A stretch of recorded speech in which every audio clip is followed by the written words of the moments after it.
मोनाबिलियाव लावखार ओंखाम जाग्रा थावनि बेखेवदोंमोनल'। बे समावनो सानै लाइमोनफोरनि जाब्रबथाय। मोनाबिलि पिकनिक स्पट बेखेवनायनि दसे उनावनो जाब्रबथायनि फारसे इसारा।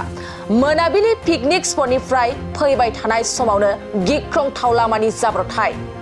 नंगौ, थांनाय सानाव चिरां जिल्ला भारत भुटान सिमना दादगारि हाथिसाराव थानाय मुंदांखा मोनाबिलि लावखार ओंखाम जाग्रा थावनिखौ बेखेवदोंमोनल'। बेनि दसे उनावनो जाब्रबथायाव आगान होयो।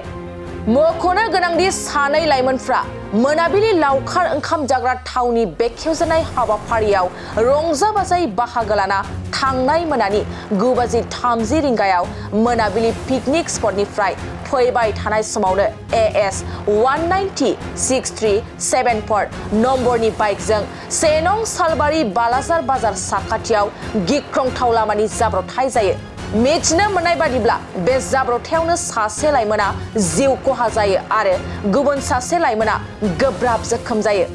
लोगोसे जिउ गोमानाय लाइमोनखौ कदमथला पुब एंखोरबारि गामिनि निर्मल कुमार रायनि 22 बोसोर बैसोनि फिसाज्ला दिगम्बर राय आरो गोब्राब जोखोम जानाय लाइमोनखौ सुक्रजित रायनि 16 बोसोर बैसोनि फिसाज्ला हरिदेव राय होनना मिथिनो मोनदों।